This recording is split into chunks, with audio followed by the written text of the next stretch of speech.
করেছে তার প্রতি কৃতজ্ঞতা জানাবো পিতামাতার প্রতি, যার কারণে এই পৃথিবীর আলো বাতাস দেখা, তার প্রতি কৃতজ্ঞতা জানাবো প্রত্যেকটা শিক্ষাগুরুর প্রতি, যার কারণে কথা ব্যবহার শিখেছি, তার প্রতি কৃতজ্ঞতা জানাবো আমার মতন অযোগ্য ব্যক্তিকে যে আজকে যোগ্য সম্মান দিয়ে আজকে এই প্ল্যাটফর্মে আমাকে এখানে দাঁড় করিয়েছে।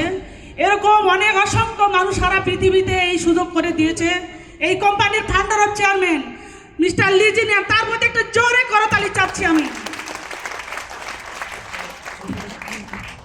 কৃতজ্ঞতা জানাচ্ছি আমার সবার মাথার চাপ, যার জন্ম না হলে আমার মতন অযোগ্য ব্যক্তি এখানে সুযোগ পেত না। আমাদের কাউসার স্যারের প্রতি সবচেয়ে বেশি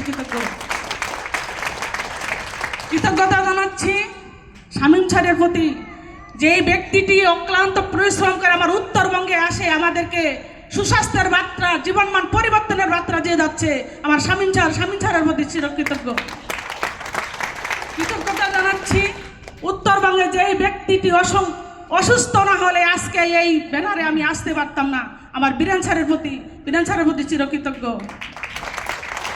কৃতজ্ঞতা জানাই যে ব্যক্তিটি আমার ঘুম ভাঙিয়ে আজকে আমার সফলতার মঞ্চে দাঁড় করিয়েছে। আমার মাহবুব রহমান স্যারের প্রতি সবচেয়ে বেশি কৃতজ্ঞতা জানাই আজকে আমার প্রত্যেকটি হলরুমে যারা আছেন আমাদের সিনিয়র লিডারের প্রতি আমি কৃতজ্ঞতা জানিয়ে আমি আমার বক্তব্য কথা বলবো 2-5 মিনিট স্যার বলেছে। আসলে আমি জানি না, আমি ভাবি নেই যে অসুস্থ মানুষ এখানে লক্ষ টাকা ইনকাম করতে পারে। যার প্রমাণ আমার হাজবেন্ড অসুস্থ হয়েছিল, তার সুস্থতার মাত্রাটা কিছু মানুষকে দেওয়ার পরে আজকে তার ওয়াইফ, আজকে আমি এখানে দাঁড় হয়েছে সম্মান নিয়ে। এখানে আমি সারা পৃথিবীতে সর্বোচ্চ র্যাঙ্ক নিয়ে আমি দাঁড় হয়েছি। আমি কখনোই ভাবতে পারিনি যে অসুস্থ মানুষ একটা সুস্থতার কথা বলেই আজকে লক্ষ লক্ষ টাকা ইনকাম করবে। কখনো ভাবতে পারিনি, আমি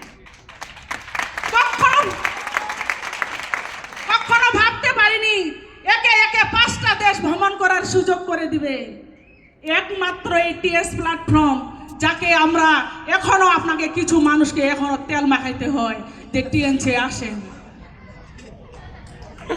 আমি মনে করি আমি যেদিন দেখেছি, আমি প্রথম প্রোগ্রামটা আমি এই কক্সবাজারের পিছনে দাঁড়িয়েছিলাম 2022 সালের ফেব্রুয়ারি মাসে। ওই দিন আমি পিছনেই, এখানে যারা সফল হয়েছিল এখানে নাচাগানা করছিল, ওই দিন থেকে আমি করেছি যদি কথা বলে লক্ষ টাকা ইনকাম করা যায়, জীবন পরিবর্তন করা যায়, আগামীতে এই স্টেজে আমি আসবই। আজকে আমি একা আসিনি, বিশাল বড় বহর নিয়ে এসেছি। আমি চিন্তা করতেছি যারা আমাকে যারা আমাকে মানতেছে, যারা টিএনসির মন প্রাণ দিয়ে ভালোবেসেছে, যদি আমরা একবদ্ধ হই আগামী টিএস হবে আমাদের জন্যই। আমি মনে করি টাকা কোনো মাঠে নাই, টাকা কোথায় পাওয়া যায় না, টাকা আছে আপনার মাথায়। যদি এই মাথাটাকে কাজে লাগাইতে পারেন তাহলে এই পৃথিবী জয়কার হবে আপনার। আমি বেশি কথা বলবো না, সবাইকে জানাই আদাব, নমস্কার। সবাই ভালো থাকবেন, আমার জন্য দোয়া করবেন। দেখা হবে সফলতার শীর্ষে। থ্যাংক ইউ বেলি দেবনাথকে। এই মুহূর্তে বক্তব্য নিয়ে আসবেন আমাদের আরেকজন